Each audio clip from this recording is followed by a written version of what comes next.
Boa noite, graça e paz da parte do Senhor Jesus. É com muita alegria que nós começamos mais um culto online, né? Culto da Primeira Igreja Batista em Pitangui.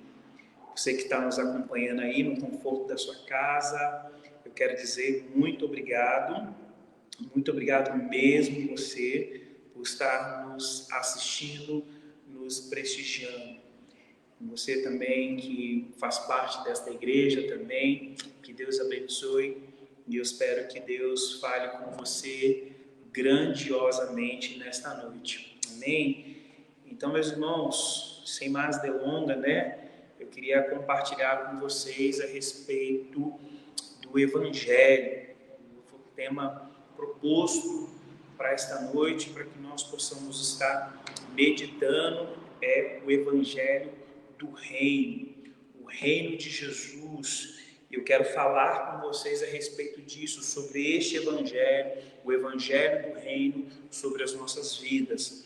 Nós estamos vivendo uma fase agora difícil, né? Nós chegamos na onda roxa da nossa cidade em relação à Covid-19 e as igrejas, pelo decreto municipal, se fecharam de novo e voltamos a fazer os nossos cultos online. Mas graças ao Senhor Jesus, porque nós temos a tecnologia ao nosso alcance e através das redes sociais, através das mídias sociais, que nós podemos expressar a palavra do Senhor aos corações das pessoas. Amém? Eu queria te convidar você a abrir a sua Bíblia em Mateus capítulo 4, versículo 23. Mateus capítulo 4, versículos 23. O tema proposto para esta noite é o Evangelho do Reino. Então gostaria que você abrisse a sua Bíblia em Mateus capítulo 4, versículos 23. E diz assim a palavra do Senhor, Mateus capítulo 4, versículo 23. E percorria Jesus toda a Galiléia, ensinando nas sinagogas, pregando o evangelho do reino.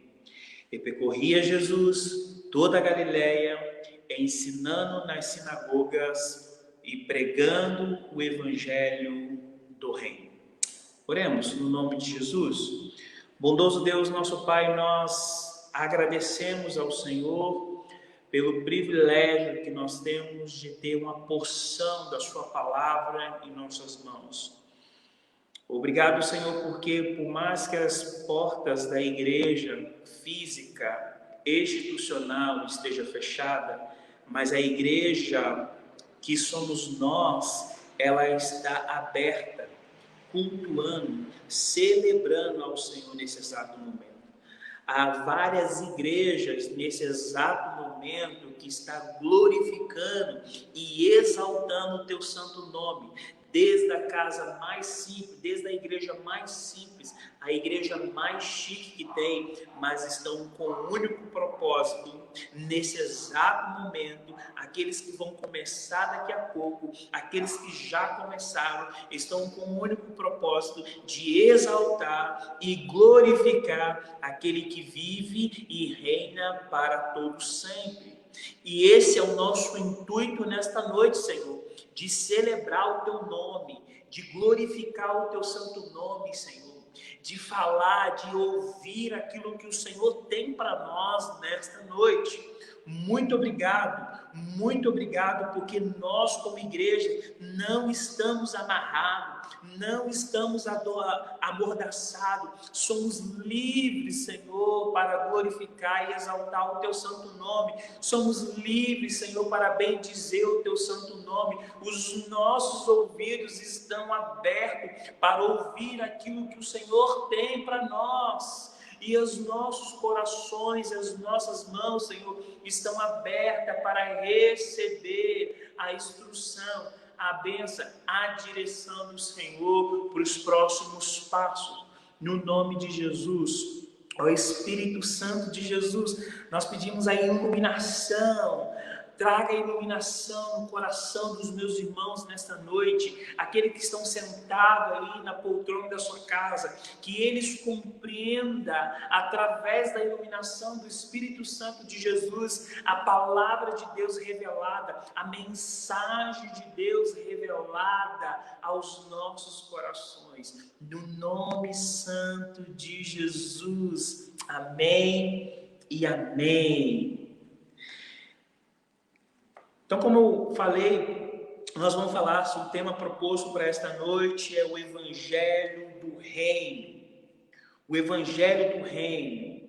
Seguramente todos nós devem conhecer inúmeros, bem grandes, de diferentes religiões. São tantos os nomes e alguns tão esquisitos que ficamos a pensar que a questão religiosa mais se parece com o mercado, aonde se encontra tudo a gosto do freguês. No entanto, pretendo demonstrar através desta ministração, meus irmãos, que só existe e sempre só existiu, de Adão até hoje, duas religiões no mundo, que todas as diferentes grupos se enquadram numa dessas filosofias religiosas, que todas as outras religiões que se ramificaram dessas duas religiões que iremos tratar hoje aqui nessa noite. Não irei tratar sobre questões periféricas, mas irei ao coração da verdade bíblica. A palavra evangelho significa boas notícias. E nós precisamos de boas notícias no momento no qual nós estamos vivendo hoje. As notícias, quando nós ligamos a televisão, só falta pouco sair sangue pela televisão. É tanta desgraça, é tanta morte, é números. O país onde tal ultrapassou o número de morte. O Brasil chegou na casa de 7 milhões de mortos. É tanta notícias ruins. E a palavra evangelho significa boas notícias, boas novas que temos que dar a todas as pessoas, que através da vida, da morte, da ressurreição de Jesus, se abriu, meus irmãos, a oportunidade do ser humano se colocar novamente debaixo do governo de Deus. Esta foi a definição dada ao Evangelho pelo Conselho de Lausanne, na Suíça, em 1974, quando as principais lideranças da igreja evangélica no mundo inclinaram-se sobre a caminhada da igreja reformada. Este é o Evangelho do Reino, ou seja, o governo de Jesus sobre todas as áreas da vida. O governo de Jesus sobre todas as áreas da vida. Ao falarmos em reino de Deus, eu não estou pensando em termos escatológicos, porque muitas das vezes nós pensamos em termos escatológicos, mas não estou pensando em termos escatológicos. Quando então o reino se consolidará plenamente sobre a terra e a sociedade humana, por ocasião da segunda vinda de Jesus? Não é esse termo escatológico, mas o reino que já foi. O reino que já foi inaugurado na primeira vinda de Jesus. O reino que ele veio plantar dentro de nós. Portanto, quando falo em reino de Deus, eu estou pensando no reino que já chegou. Todos os que submetem ao governo de Jesus tornam-se súditos deste reino. Desde então, começou Jesus a pregar e a dizer: arrependei-vos, porque é chegado o reino de Deus. Mateus 4,17. Quando Deus criou o homem, ele criou em 3 partes: vida física, vida mental, vida espiritual. Isso nos chamamos de neologia da tricotomia. É a crença que o homem é composto de 3 partes: corpo, alma e espírito. Corpo, alma e espírito. Em Gênesis capítulo 1, versículo 26, 27, está registrado que Deus criou o homem à sua imagem e semelhança. O que vem a ser essa imagem e semelhança? Teria Deus um corpo parecido com o do homem? Isso não seria possível, pois o próprio Jesus afirma que Deus é espírito. Por isso Deus não pode estar confinado em um corpo que o limitaria de espaço. Ele é onipresente. O que vem a ser, portanto, esta imagem e semelhança? Um dos principais atributos do homem que é semelhante a Deus é a sua liberdade. Deus desejou criar um ser livre, que correspondesse a Ele. Existem outros aspectos dessa imagem e semelhança de Deus, tais como a personalidade. Deus é um ser pessoal e não uma força impessoal. A moralidade, Deus tem valor morais. A vontade, Deus tem uma vontade que é sempre boa, perfeita e agradável. Consciência, Deus é um ser que tem consciência de si. Comunicação verbalizada, Deus é um ser que comunica-se. O que torna uma pessoa livre é a possibilidade de escolha. O que torna eu e você livre é a possibilidade de escolha. Os homens se diferenciam basicamente dos animais por esta característica: escolha. Os animais agem por instinto.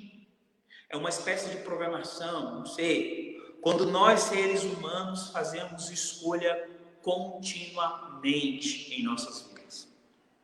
Ao colocar o primeiro casal ali no Éden, Deus confrontou-se com uma escolha: obedecer ou não. Qual foi o fato, a escolha, naquele exato momento ali no jardim do Éden? Aquela árvore colocada no meio do jardim, a árvore do conhecimento do bem e do mal. Muita gente pensa que o relato de Gênesis é um tanto fantasioso, mas as pessoas não atinaram para a simplicidade, para a singularidade que está acontecendo ali no jardim do Éden. Aquela árvore, meus irmãos, era um teste. Era um teste. Era um fato obrigatório de Deus querer um ser livre, que correspondesse a Ele livremente. Era um teste. Era um fato obrigatório que Deus queria que eu e você correspondesse a Ele livremente. O fruto proibido não tem nada a ver com o sexo. Geralmente se pensa na teologia popular, não é nada a ver com o sexo. O fruto proibido não tem nada a ver com isso. A teologia popular fala isso. Foi o Adão e Eva ali, fizeram o sexo ali no jardim, por isso que eles pecaram. Nada a ver. Às vezes mostra uma maçã mordida com a insinuação de que o pecado original tinha sido ato sexual. Não é isso. Deus já havia ordenado ao casal para crescer e se multiplicar. Obviamente, que ninguém irá nascer pendurado de um fruto de uma árvore. Deus os abençoou e disse-lhe: frutificai, e multiplicai, enchei a terra. Gênesis 1, 28. A ordem de Deus ao homem foi muito clara. De toda a árvore do jardim comerás livremente, mas da árvore do conhecimento do bem e do mal não comerás, porque um dia que dela comer, certamente morrerás. Isso nos revela, meus irmãos, a existência de uma liberdade, mas uma liberdade com responsabilidade. Deus proporcionou para aquele casal que eles pudessem comer todas as árvores, todos os frutos daquelas árvores, mas somente a árvore do conhecimento do bem e do mal, que não era para comer. Era uma liberdade que eles tinham, mas com responsabilidade. E essa liberdade com responsabilidade que é dada a nós a todos os dias. A escolha. Ali naquele paraíso, no pleno uso das suas faculdades mentais, aquele primeiro casal, ele disse não para Deus. Aquele primeiro casal, no pleno uso das suas faculdades, da sua faculdade mentais, eles disseram não para Deus. Ao comer do fruto, ele estava dizendo: não queremos o seu governo sobre as nossas vidas. Não queremos o seu governo sobre as nossas vidas. Queremos ser dono dos nossos próprios nariz. Mas aí eles cometeram um sério e terrível engano, pois o homem não é absolutamente livre. Ele é livre tão somente para escolher uma dependência. O homem é tão somente livre para escolher uma dependência. Em outras palavras, o homem é livre para escolher quem vai governá-lo. O homem só seria um ser absolutamente livre se estivesse em controle de todas as circunstâncias da vida. No entanto, sabemos que somos limitados e dependentes. Nós somos limitados e dependentes. Se somos, nenhum de nós tem qualquer garantia que viveremos mais um dia sequer. Portanto, se somos dependentes, não somos livres. Se somos dependentes, não somos livres. Eu pergunto para você: o Brasil é um país livre? Talvez você está pensando aí, sim, não.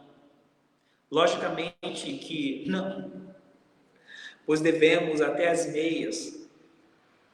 Quem deve é escravo. Mas, num certo sentido, somos livres. Somos livres para escolher quem dever. Somos livres para escolher quem iremos dever. Isso ilustra perfeitamente a situação do ser humano. O homem é livre tão somente para escolher uma dependência. O homem é somente livre para escolher quem vai depender. Portanto, ali no Éden, ao dizer não para Deus, o homem estava dizendo sim para alguém.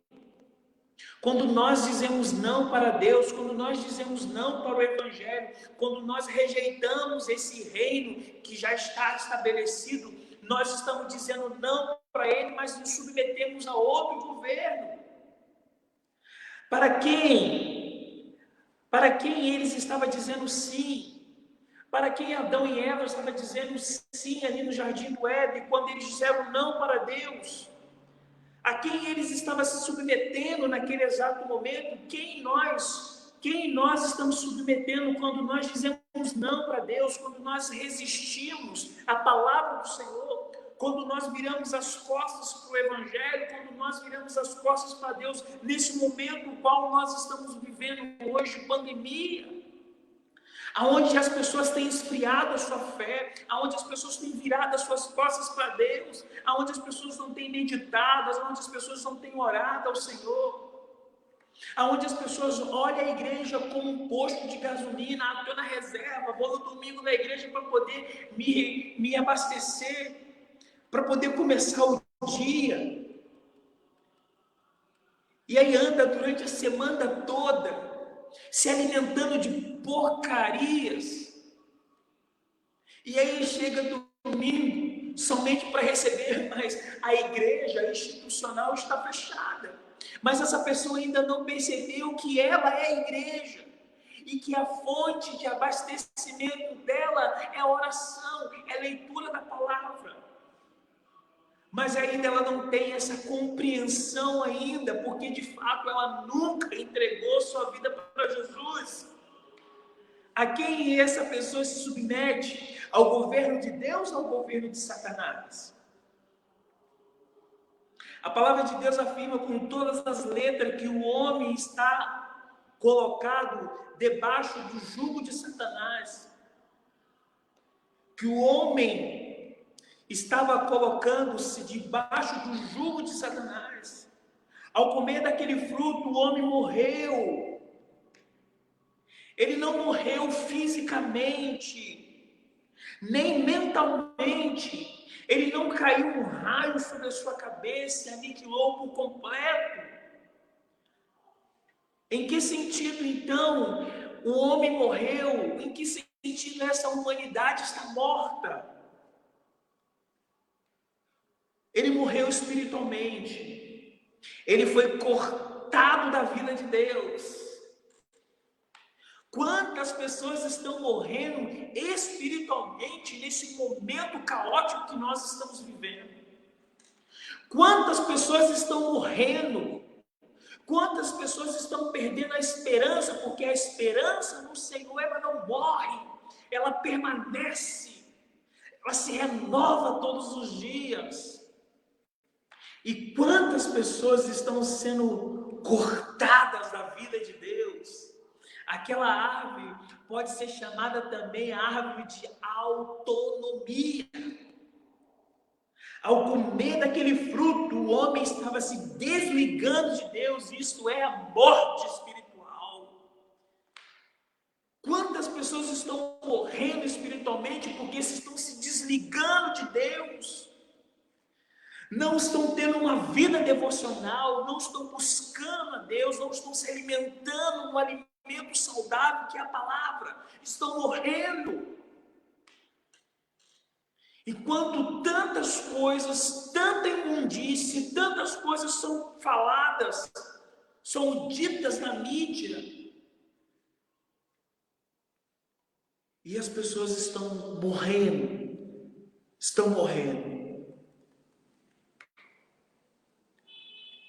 Como viés de consequência, todos nós nascemos mortos.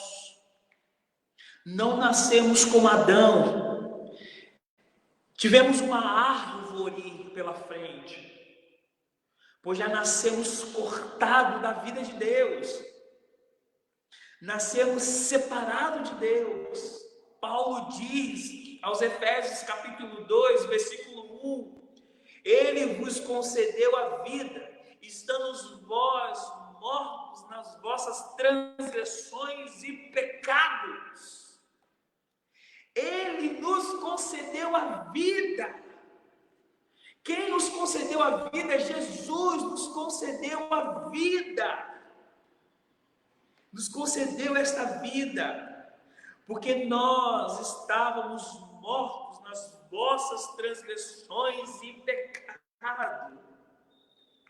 A palavra de Deus, as palavras de Jesus em João capítulo 8, versículo 44, é muito importante perceber que Jesus não estava tendo um diálogo com gente de boa sociedade, gente honesta, gente que pagava suas contas, que tinha boa reputação, que era bons pais, em outras palavras, gente honrada. As palavras contundentes de Jesus nos diz assim: vós sois do diabo, e o vosso pai, que é o vosso pai, e quereis satisfazer os desejos. Ele foi homicida desde o princípio e jamais se firmou na verdade, porque nele não há verdade.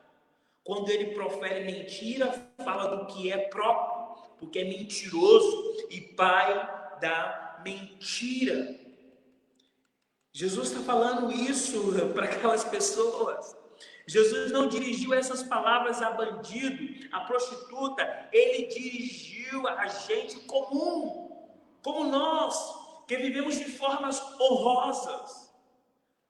Portanto, essas palavras de Jesus não dizem a respeito apenas daqueles com quem falava, mas a todas essas pessoas que vivem e que viveram até hoje.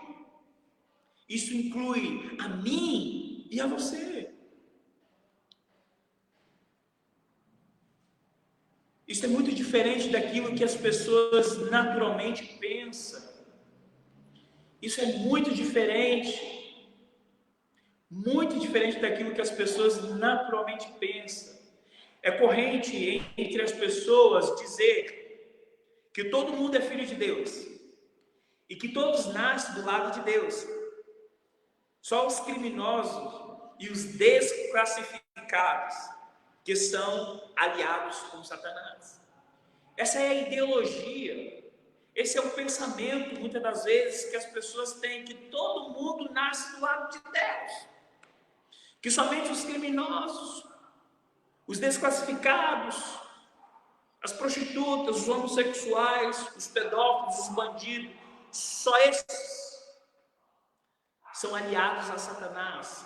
Essa é a cosmovisão distorcida que muitas das vezes nós temos.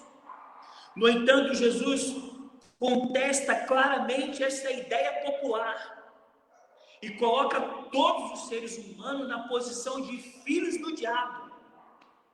João capítulo 8, versículo 44.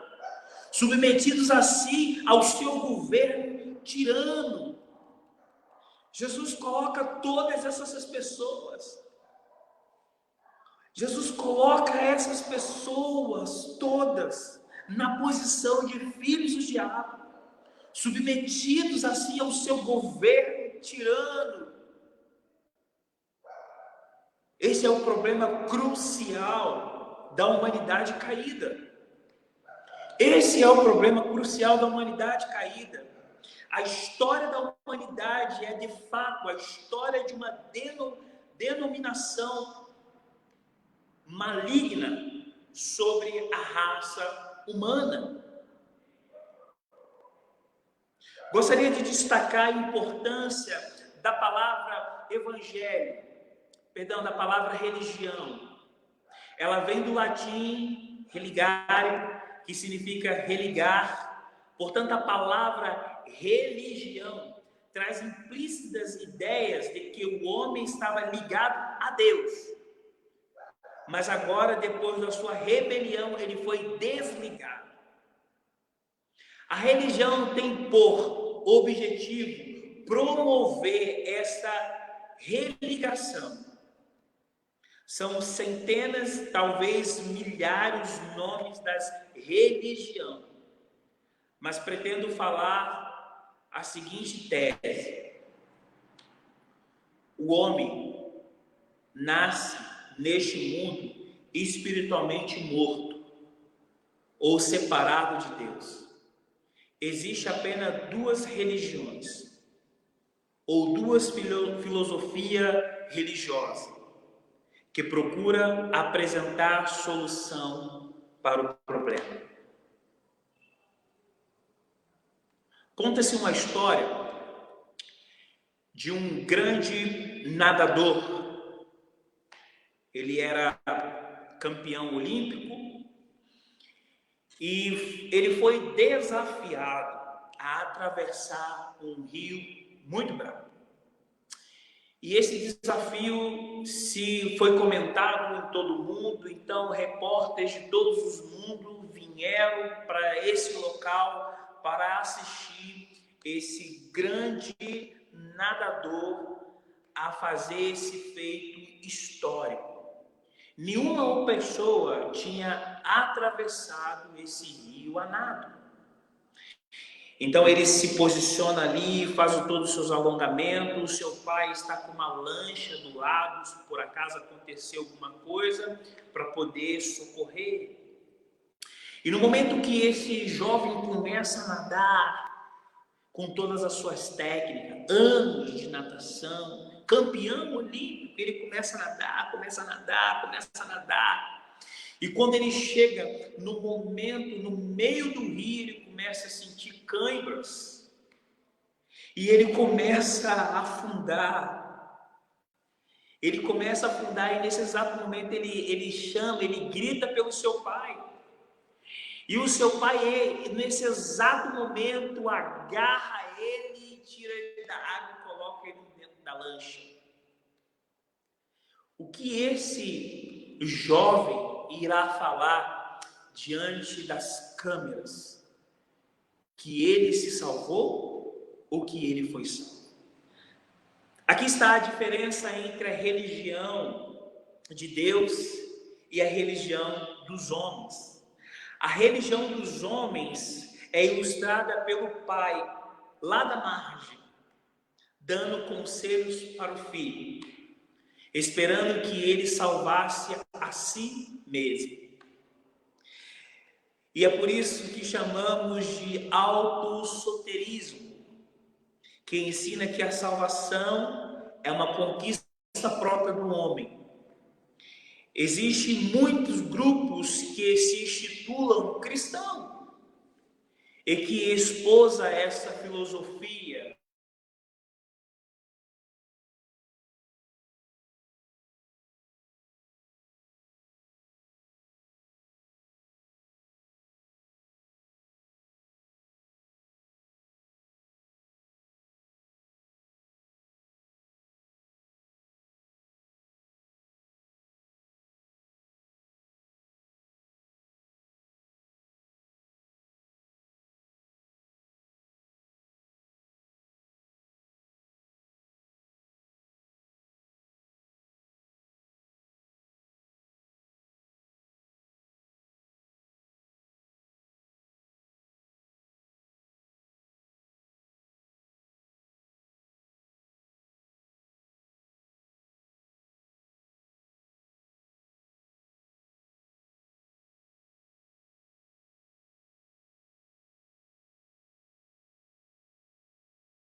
E dentre essa história, eu pergunto, agora eu lhe pergunto, se você estivesse morrendo afogado, e numa situação como que foi descrita, você precisaria de um grande nadador que pulasse na água e começasse a dizer: olha para mim, veja como eu faço, siga meu exemplo. Ou naquele momento, você estaria precisando de um exemplo ou de um salvador? Antes de Jesus ser o nosso exemplo, ele veio ser o nosso salvador. O que é crer em Jesus? Não é meramente acreditar na sua existência ou apanhar uma cadeira. Apanhamos uma cadeira. Quando estou de pé, todo o meu peso está aqui, sustentado pelas minhas pernas. Quando eu me assento nesta cadeira, todo o meu corpo está sobre a cadeira. Mas imagino que eu não confie na cadeira e que eu sente parte do meu corpo na cadeira e parte sustento no meu pé, nos meus pés. Aparentemente estou sentado, mas as minhas pernas sentem a tensão do esforço que está segurando o meu peso de uma forma ainda mais desconfortável. Existem muitas pessoas que creem em Jesus assim. Na realidade, aparenta ser boas pessoas, que diz possuidoras de muita fé, mas quando se verifica a fé de tais em si mesmo, olha, sou uma boa pessoa, eu não desejo mal nem para uma formiga, eu só me apego a Deus, eu faço o melhor que posso. Qual é o centro da confiança dessas pessoas? Elas próprias. Então, confia nas suas próprias pernas. Isto é, na sua integridade, na sua bondade, na sua justiça. Foi para esses que Jesus declarou: pois não vim chamar justos, ou seja, aqueles que pensam ser justo, sim pecadores ao arrependimento. Essa é a filosofia básica da religião humana. O homem é o seu próprio salvador.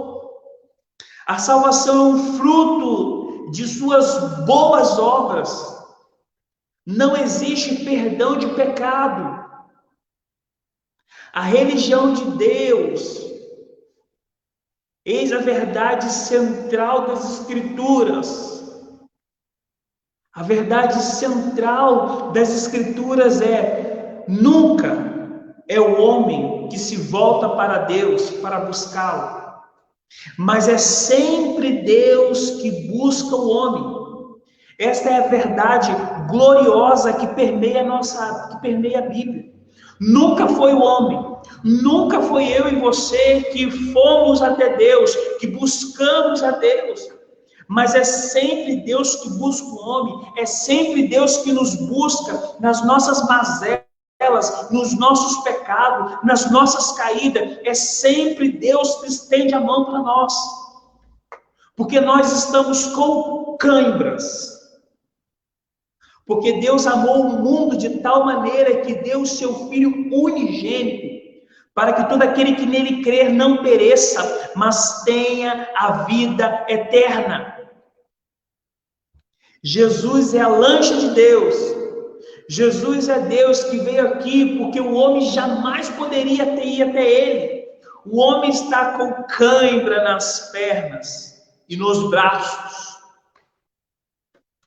Nos diz Paulo aos Efésios, capítulo 2, versículo 1, mortos nos vossos pecados. O homem está morto nos seus próprios pecados. Por isso, ele não consegue ir até Deus. Por isso, ele não consegue se entregar a Deus, porque ele está morto nos seus deleites e nos seus pecados. Deus não fica lá no céu gritando ao homem: seja bom, seja honesto, faça o melhor possível, faça as boas obras, faça penitência, faça tudo que puder para chegar aqui. Jesus não está acima de uma escada íngreme dizendo: se você quer salvação, então se esforce para subir degraus. O primeiro degrau é o domínio do seu ego, o segundo é o domínio dos seus desejos carnais, o terceiro é a vitória sobre o egoísmo, e assim centenas de degraus estão à sua frente. Vá subindo até estar preparado para chegar a mim.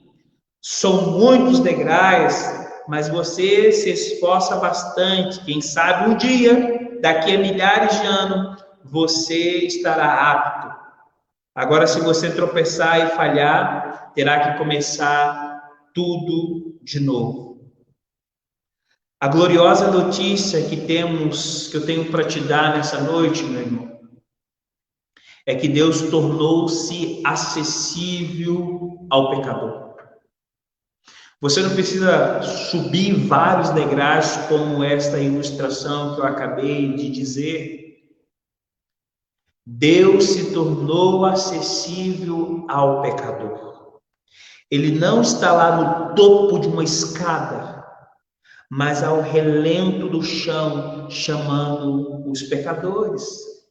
Ele está ali, relenta ao chão, chamando aos pecadores: vinde a mim, todos vós que estáis cansados e sobrecarregados, que eu vos aliviarei. Tomai sobre vós o meu jugo e aprendei de mim, porque eu sou manso e humilde de coração, e achai descanso para a vossa alma, porque o meu jugo é suave e o meu fardo é leve. A religião de Deus é a religião do perdão, comprado na cruz por Jesus. É a verdade bíblica que ao homem era impossível de redimir-se. Então Deus redimiu e o julgou. O tirano Satanás agora há um detalhe muito importante. A vinda de Jesus não nos salvou automaticamente de todas as coisas. A vida de Jesus para morrer naquela cruz é um sinal de Deus ao homem. A semelhança de um casamento, quando o pastor dirige-se à noiva e pergunta: João, Maria, você aceita? João, você aceita Maria para ser sua esposa, para amá-la fiel e servir fiel todo o tempo, etc. Isso demonstra que o sim do noivo nos consome o casamento. De igual maneira, a morte de Jesus é o sinal de Deus à sua humanidade. A morte de Jesus é um sinal, é um sim de Deus para esta humanidade. Ele foi o noivo e já disse sim. Era a árvore da vida, diante do qual agora nós encontramos numa situação contrária de Adão e Eva. Eles nasceram no sim, na comunhão com Deus, e disseram não. Já nós nascemos no não, e nascemos mortos. Então nós somos convidados a dizer sim para Jesus. Esse evangelho do reino dia mais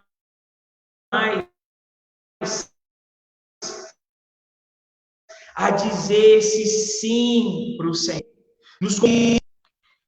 Esse momento no qual nós estamos vivendo, que nós não sabemos quando vai acabar, se de fato vai chegar essa vacina ou não, mas é o momento de nós dizermos sim para Jesus. Sim, Senhor, eu entrego minha vida para Ti, eu deixo que o Senhor governe a minha vida, eu quero ser súdito desse reino, eu quero servir ao Senhor, eu quero gastar a minha vida servindo o Senhor, orando o Senhor, buscando ao Senhor.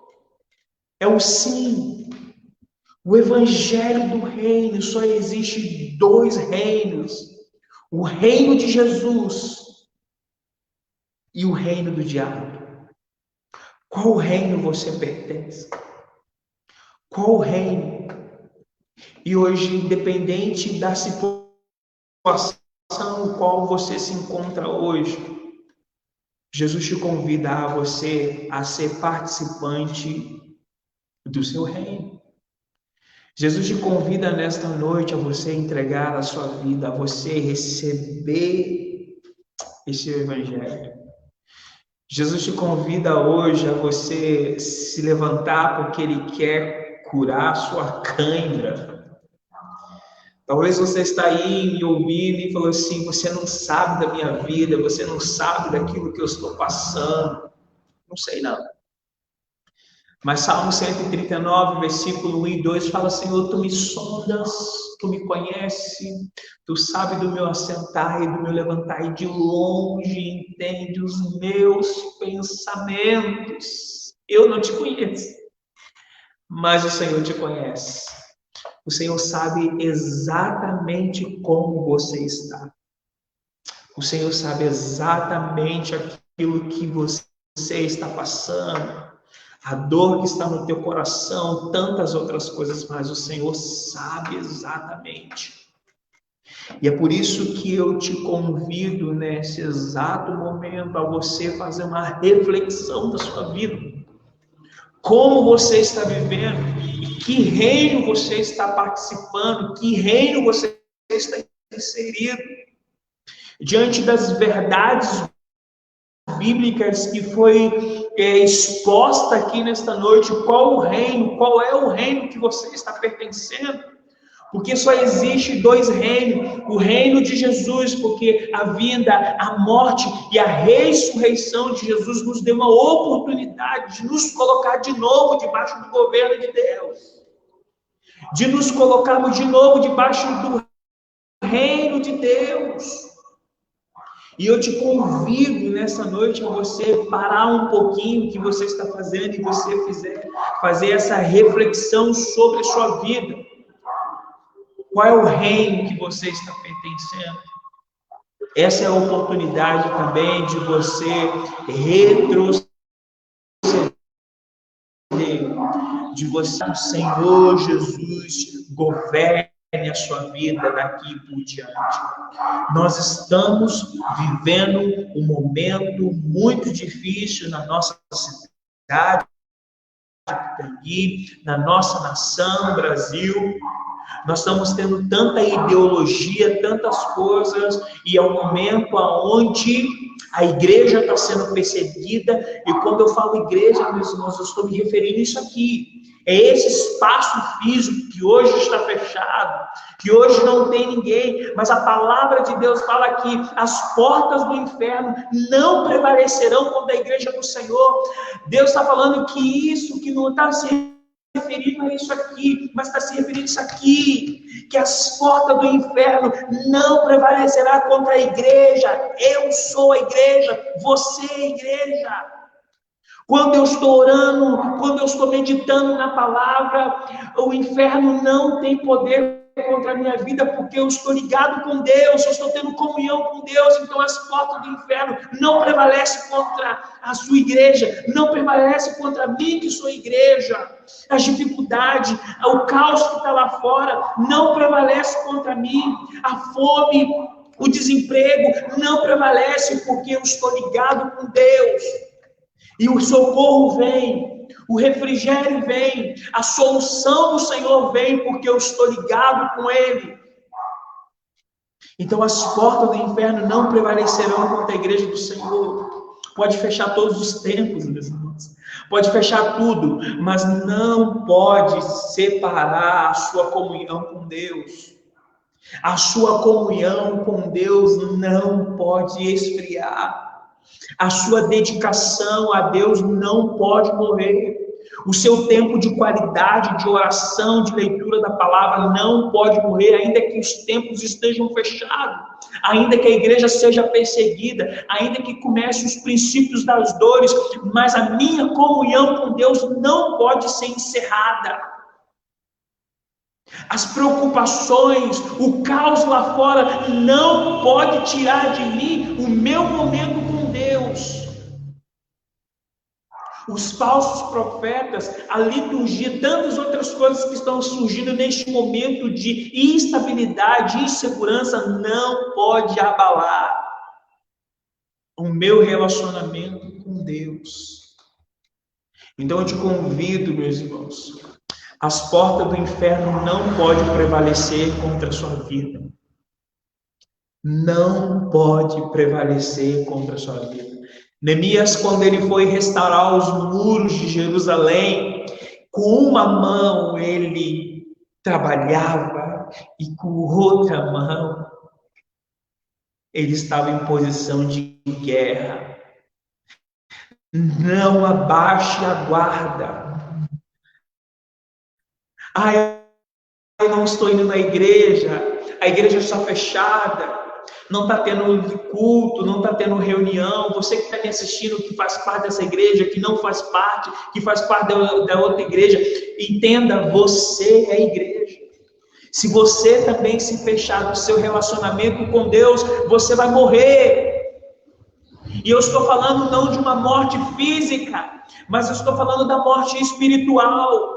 Tantas pessoas estão morrendo espiritualmente, porque estão sendo cortados da árvore que é Deus, estão sendo cortados, estão se cortando da comunhão, da oração, do tempo de qualidade com Deus, estão morrendo, e as notícias ruins estão minando o teu coração, estão tirando de você a esperança de dias melhores. Então não deixe essa chama se apagar, mas alimenta essa chama com a leitura da palavra, se alimenta essa chama com oração, busque ao Senhor. A palavra do Senhor fala que eis que a mão do Senhor não está encolhida para que Ele não possa abençoar, e nem as suas mãos estão, nem os seus olhos estão tampado para que Ele não possa te ver. O Senhor está te assistindo nesse exato momento. Ele está te vendo. Ele está te vendo. Josafá, quando estava passando por uma situação muito difícil na vida dele, quando se levantou o exército contra ele, no seu reinado que estava em paz, ele clamou ao Senhor, e ele citou uma oração de Salomão, que quando Salomão fala assim, alguma peste nos vier, espada, fome, guerra, nós nos apresentaremos nesse tempo e oraremos a ti, tu virás no nosso socorro.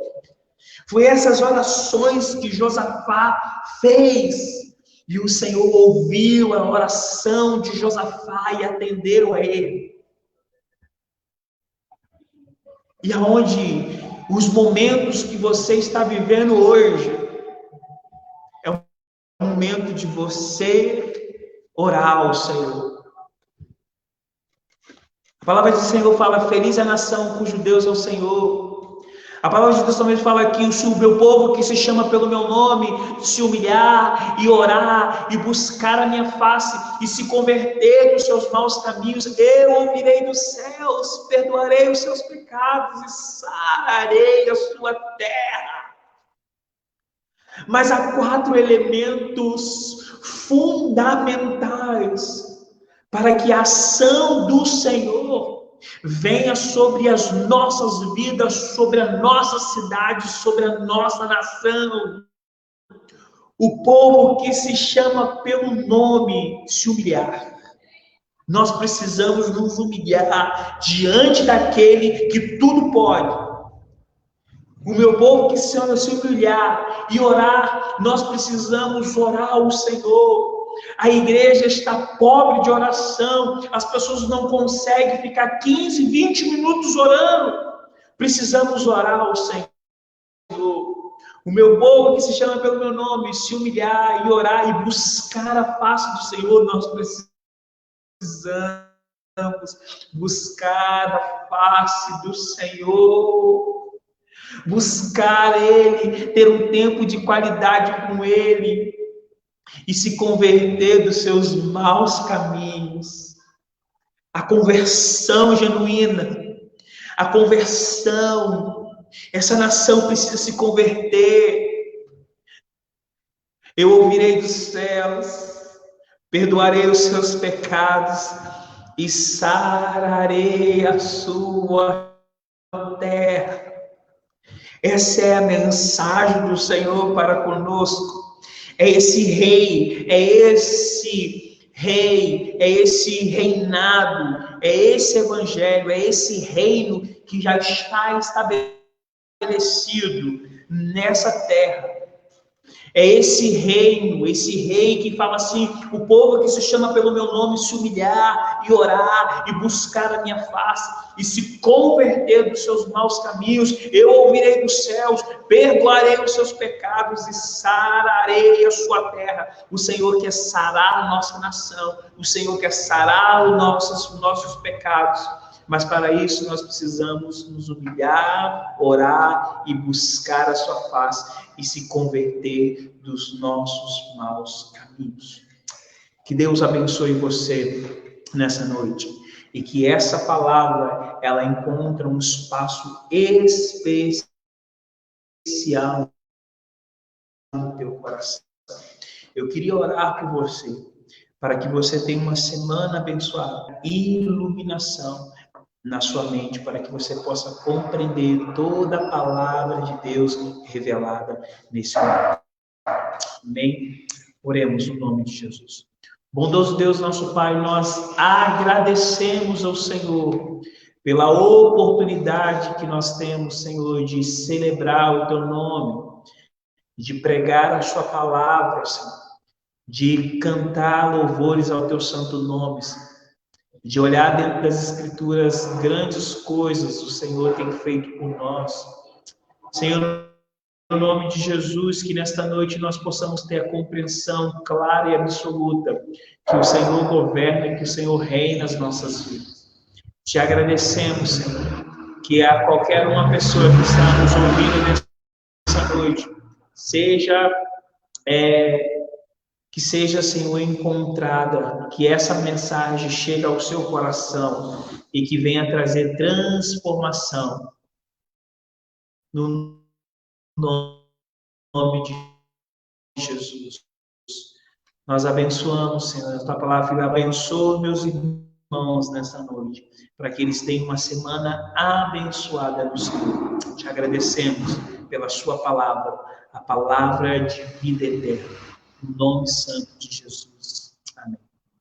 Que Deus abençoe você que está nos assistindo. Muito obrigado. Você de qualquer parte que está nos assistindo, muito obrigado. Que deu uma semana abençoada pelo Senhor Jesus. Um forte abraço. Até